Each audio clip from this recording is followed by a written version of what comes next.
Gunsmoke. Brought to you by L&M, the modern cigarette that lets you get full, exciting flavor through the modern miracle of the pure white miracle tip. Live modern. Smoke L&M.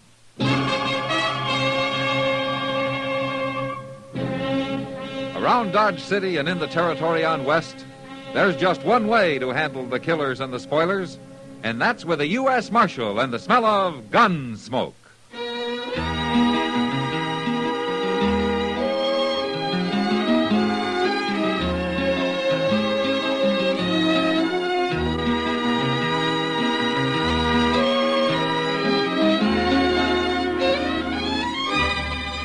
Gunsmoke, starring William Conrad. The transcribed story of the violence that moved west with young America. And the story of a man who moved with it. I'm that man. Matt Dillon, United States Marshal. The first man they look for and the last they want to meet. It's a chancy job, and it makes a man watchful. And a little lonely.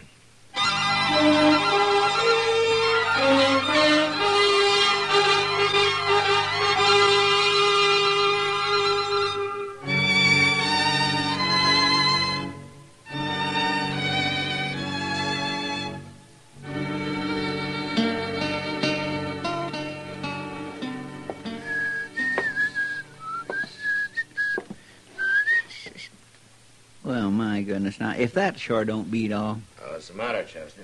Odie Perkins, coming down the street there with a mat on so thick you can feel it right through the window. Oh? Odie's not a man to get tempered easy. Well, he sure is now, Mr. Dillon. He's so doggone riled, he's leaving a blue streak behind him. It's the gospel truth, look.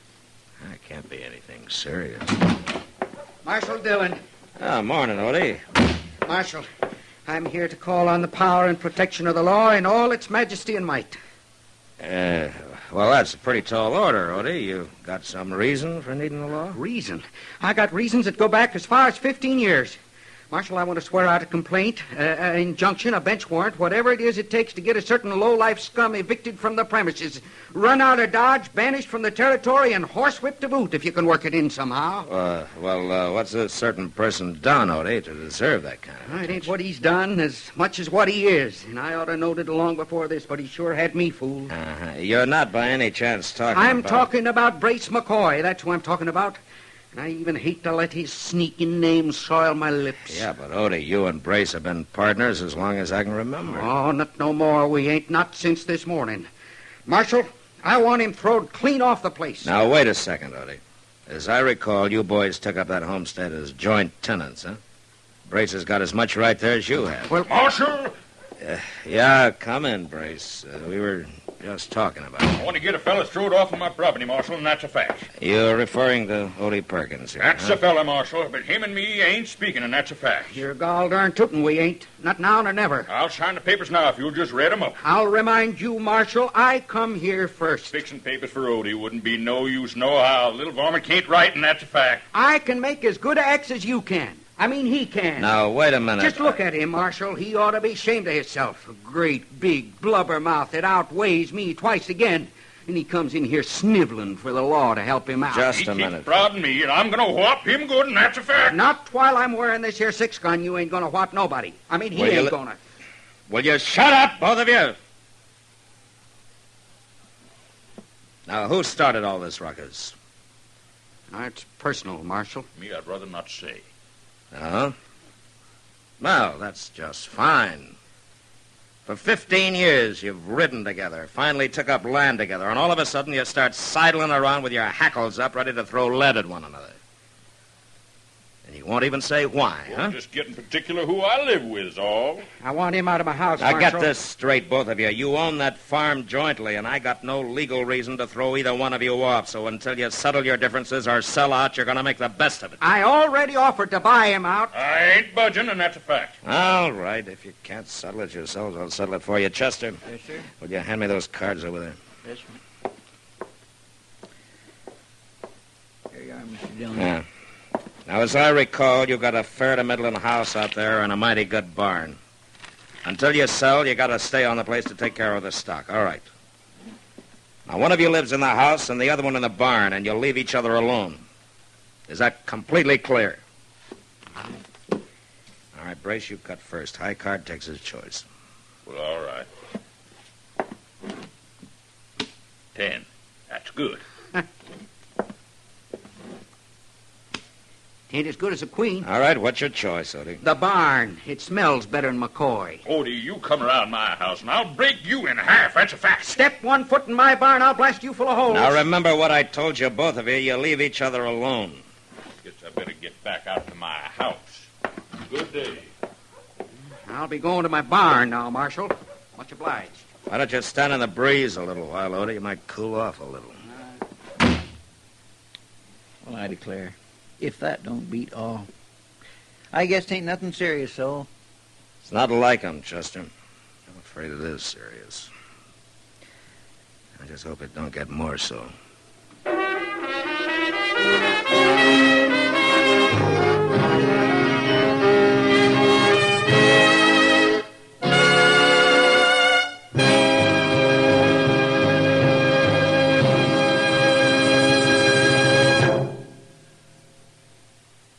Why don't you live modern? Live modern. Live modern. Change to L&M. Only with L&M can you enjoy the full, exciting flavor of today's finest tobaccos through the modern miracle of the L&M Miracle Tip. Through the pure white Miracle Tip, L&M tastes richer, smokes cleaner, draws easier. No other cigarette, plain or filter, gives you all the flavor you want. The rich, exciting flavor you get only from L&M. So light up, free up, let your taste come alive. Live modern. Smoke L&M. Make today your big red letter day and start to live the modern way. Live modern. Get L&M today.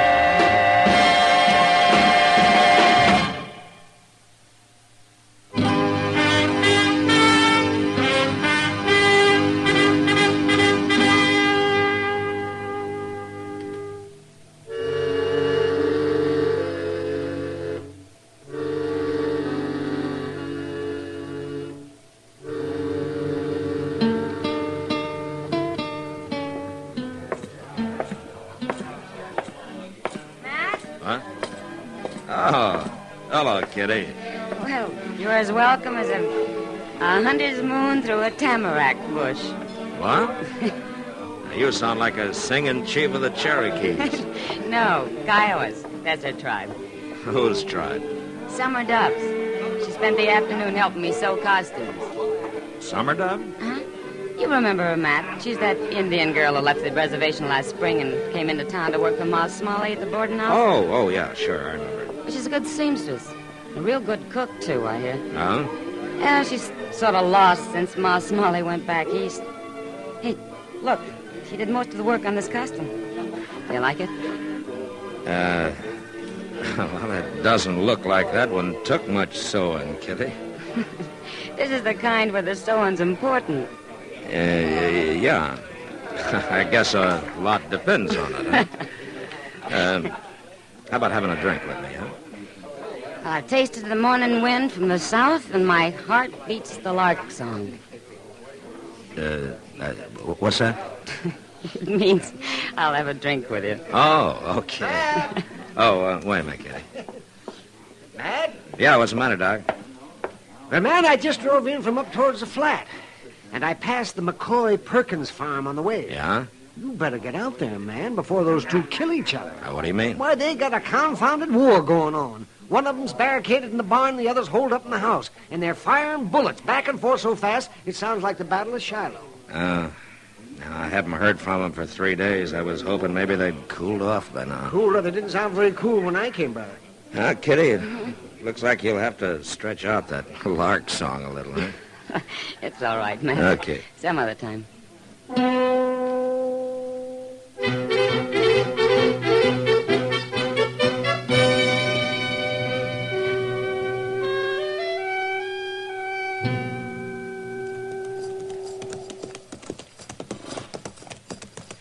By jing, Mr. Dillon, I never realized it was so far out here.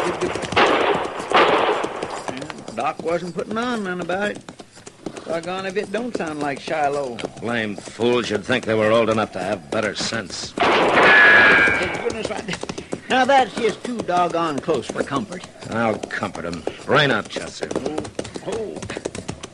Odie! Brace!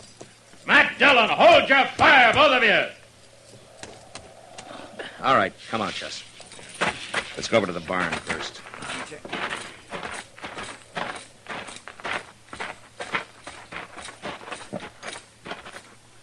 Odie, you in there? You darn tootin' I am, Marshal.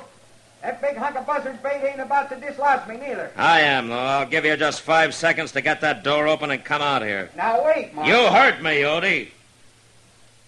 Okay. I wasn't the one that started. Chester, now. take his gun and keep him covered. Yes, sir, I sure will, Mr. Dillon. My goodness.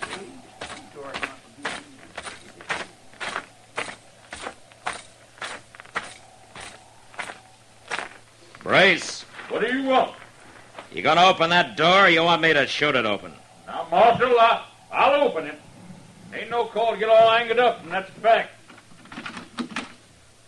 All right, I'll take your gun, Brace, and that's a fact. Here, give it to him. All right, come on out here. I was only defending myself, Marshal. That scrawny little weasel started it all. Marshal, don't you believe nothing Brace says. He was born alive. Shut He up, would- Odie. Well, I guess the only thing to do is to see if you two can manage to get along in separate jail cells.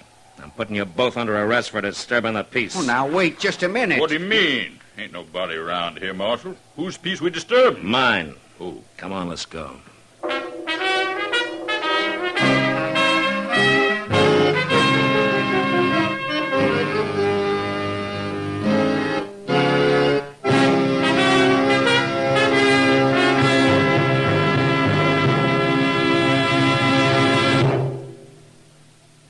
Why don't you live modern? Live modern. Live modern. Change to L&M. L&M is the modern cigarette that lets you get all the full, exciting flavor of today's finest tobaccos. No other cigarette you can buy, plain or filter, gives you the flavor that you get through the modern miracle of the L&M Miracle Tip. Through the pure white Miracle Tip, L&M tastes richer, smokes cleaner, draws easier. So light up, free up, let your taste come alive. Live modern. Smoke L&M. Make today your big red letter day and start to live the modern way. Live modern. Get L&M today.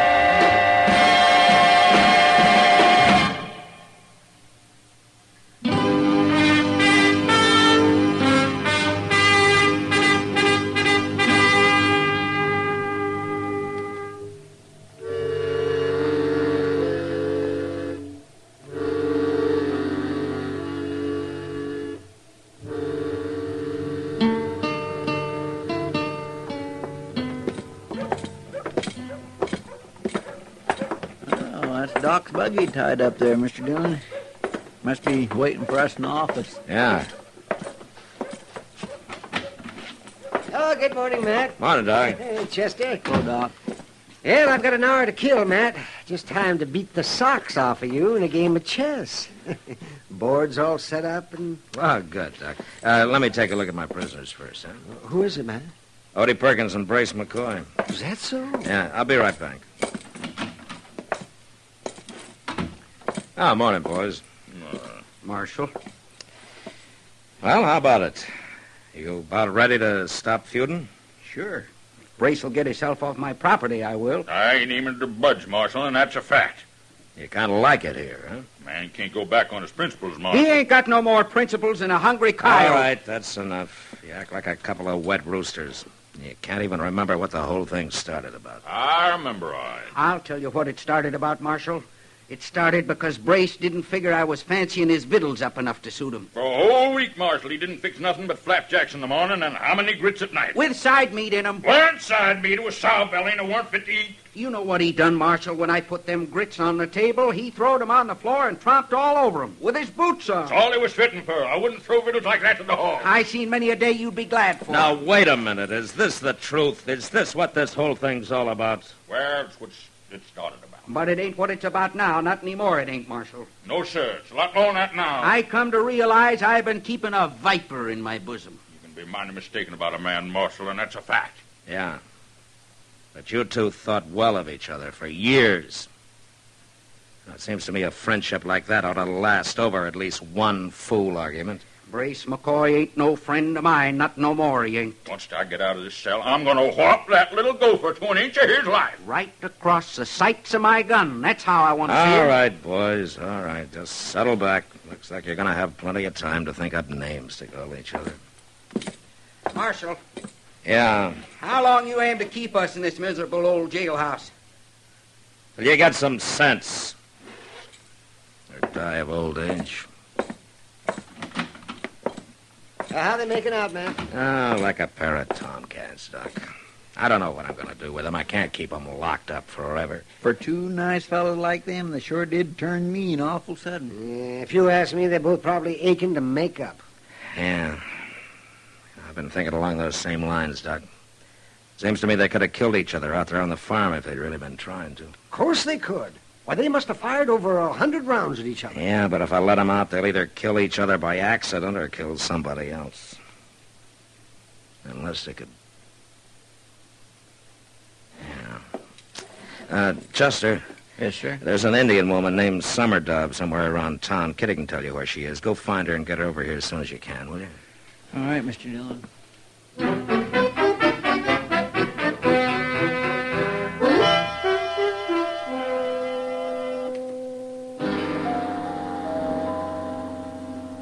Boys, this is Summer Dove. These are the two men I was telling you about, Summer Dove. The short, skinny one is Odie Perkins, and the fat one's Brace McCoy. How do? Howdy, Miss Dove. Proud to know you, man. Summer Dove's one of the best cooks in Ford County, boys. Ma Smalley taught her how. So? Now, she needs a place to live. She'll work for her keep. What are you getting at, Marshal? Well, you boys got a place out there that you're not using, that lean-to against the barn. It might be fixed up pretty comfortable. Like I said, Summer Dove's a mighty fine cook. All right. I'd be proud to hire on Miss Summer Dove, Marshal, providing you fix it to keep that ornery sidewinder away from my property. Ah, sidewinder, you... Brace, you come within 20 yards of me, you better come a-shooting. All right, boys, hold it. Well, Summer Dove, these are the two men I thought you might like to work for, or for one of them, more likely. One man, two men, makes no difference. All right. You wait out in the office for me, will you? Me go.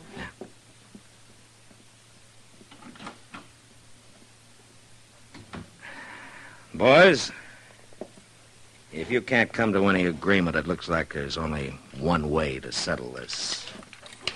What you got there, Marshal? Your guns. I figure you couldn't kill each other out there at the farm because you had too much cover, but here it's different. What are you doing, Marshal? I'm putting your guns on the floor of your cells, but neither one of you touch them now till I'm out of here. Oh, now, wait just a minute. I don't like this, Marshal, and that's a fact. There's nothing between you now but an 8-foot corridor and open bars. Now, you get it settled, boys, one way or the other. I'll be in my office.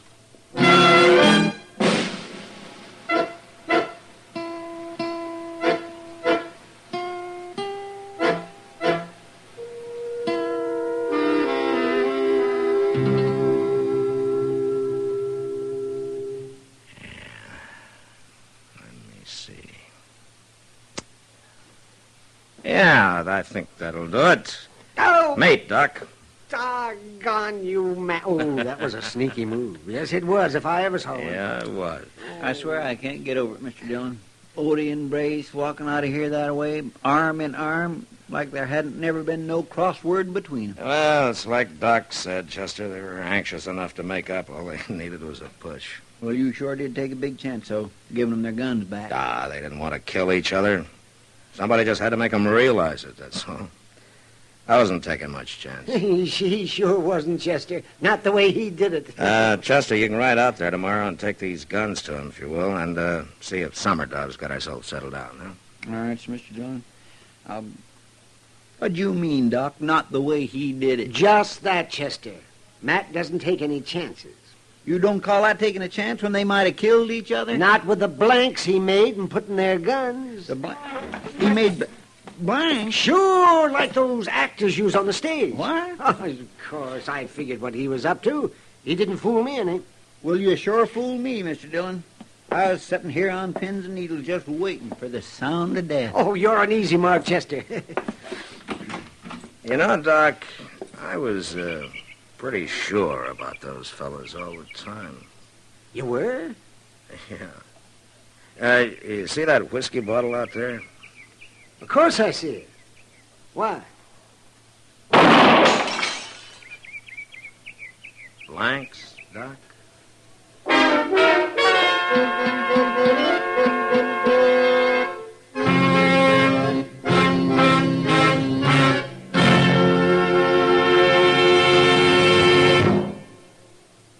In a moment, our star, William Conrad.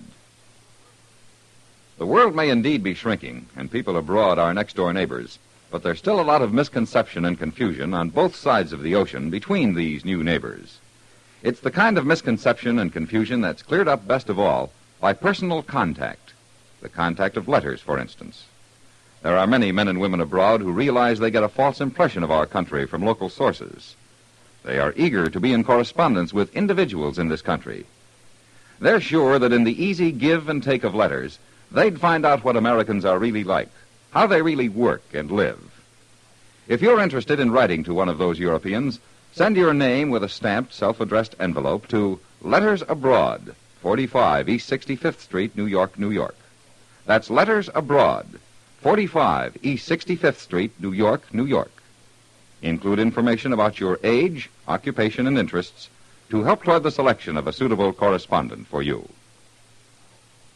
And now, William Conrad.